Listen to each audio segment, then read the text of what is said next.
Esther அதிகாரம் 7.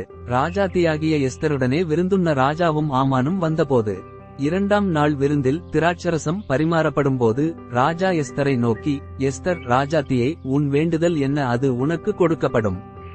நீ கேட்கிற மன்றாட்டு என்ன, நீ ராஜ்யத்தில் பாதி மட்டும் கேட்டாலும் கிடைக்கும் என்றான்.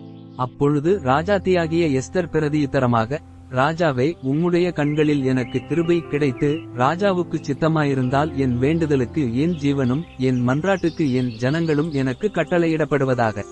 எங்களை அழித்து கொன்று நிர்மூலமாக்கும்படி நானும் என் ஜனங்களும் விற்கப்பட்டோம். அடிமைகளாகவும் வெள்ளாட்டிகளாகவும் விற்கப்பட்டு போனாலும் நான் மௌனமாயிருப்பேன். இப்பொழுதோ ராஜாவுக்கு உண்டாகும் நஷ்டத்துக்கு அந்த சத்துரு உத்தரவாதம் பண்ண முடியாது என்றாள். அப்பொழுது ராஜாவாகிய அகாஸ்வேரு மறுமொழியாக ராஜாத்தியாகிய எஸ்தரை நோக்கி, இப்படி செய்ய துணிகரங்கொண்டவன் யார்? அவன் எங்கே என்றான். அதற்கு எஸ்தர், சத்துருவும் பகைஞனுமாகிய அந்த மனிதன் இந்த துஷ்ட ஆமான் தான் என்றாள்.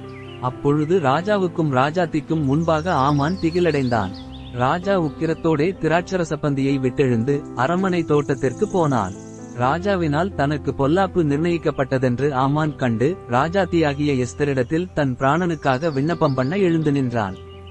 ராஜா அரமனை தோட்டத்திலிருந்து திராட்சரசம் பரிமாறப்பட்ட இடத்துக்கு திரும்பி வருகையில் எஸ்தர் உட்கார்ந்திருக்கிற மெத்தையின் மேல் ஆமான் விழுந்து கிடந்தான்.